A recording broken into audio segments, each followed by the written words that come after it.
हनुमान जी की राम भक्ति की गाथा संपूर्ण संसार में गाई जाती है, लेकिन लक्ष्मण जी की भक्ति भी अद्भुत थी।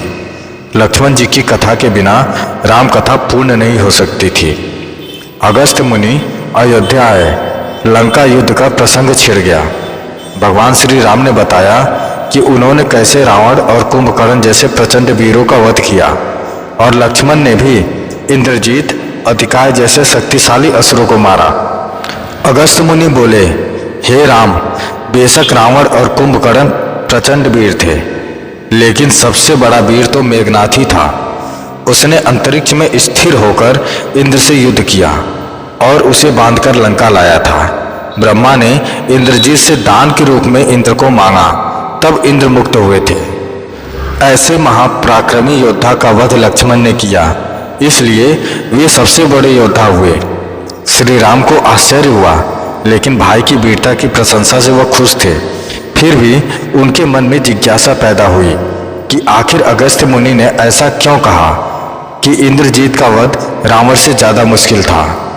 अगस्त्य मुनि ने कहा, प्रभु, इंद्रजीत को वरदान था कि उसका वध केवल वही कर सकता है जो 14 वर्षों तक न तो सोया हो, जिसने 14 वर्ष तक किसी स्त्री का मुख न देखा हो और 14 वर्षों तक भोजन न किया हो।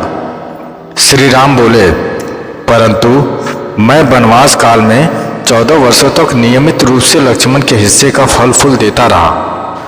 मैं सीता के साथ एक कुटी में रहता था, बगल की कुटी में लक्ष्मण रहते थे। फिर भी लक्ष्मण ने सीता का मुख न देखा हो और 14 वर्षों तक भोजन न किया हो, न ही सोए हो, ऐसा कैसे संभव हो सकता है। अगस्त्य मुनि मुस्कुराए और उन्होंने प्रभु से कहा, हे प्रभु, क्यों न लक्ष्मण जी से ही पूरी बात पूछ ली जाए। लक्ष्मण जी आए। प्रभु ने कहा कि आज से जो पूछा जाए उससे सच सच उत्तर दीजिएगा। प्रभु ने पूछा, हम तीनों 14 वर्षों तक वन में साथ रहे, तुमने सीता का मुख कैसे नहीं देखा? फल दिए गए फिर भी अनाहारी कैसे रहे और 14 साल तक सोए नहीं, यह कैसे हुआ? लक्ष्मण जी ने बताया, भैया, जब हम भाभी को तलाशने ऋषिमुख पर्वत पर गए थे तो सुग्रीव ने हमें अनेक आभूषण दिखाकर पहचानने के लिए कहा। आपको स्मरण होगा कि मैं तो सिवाय उनके पैरों के नुपुर के कोई भी आभूषण नहीं पहचान पाया था, क्योंकि मैंने कभी भी उनके चरणों के ऊपर नहीं देखा।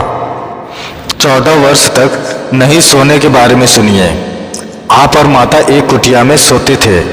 मैं रात भर बाहर धनुष और बाण चलाकर पहरेदारी में खड़ा रहता था। निद्रा ने मेरी आंखों पर कब्जा करने की कोशिश की तो मैंने निद्रा को अपने बाणों से भेद दिया था।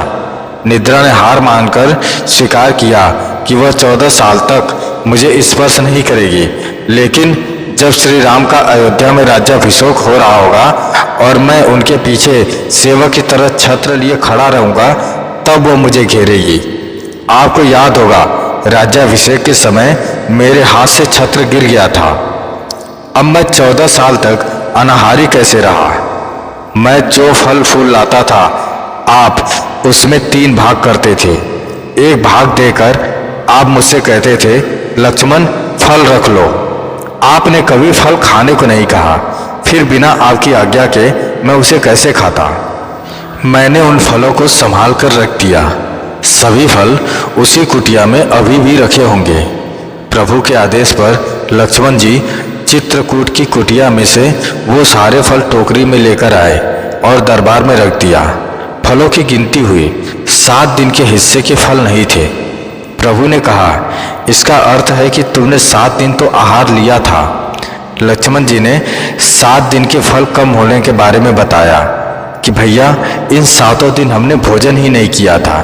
पहला दिन, जिस दिन हमें पिताश्री के स्वर्गवासी होने की सूचना मिली, हम निराहारी रहे। दूसरा दिन, जिस दिन रावण ने माता का हरण किया, उस दिन फल लाने कौन जाता?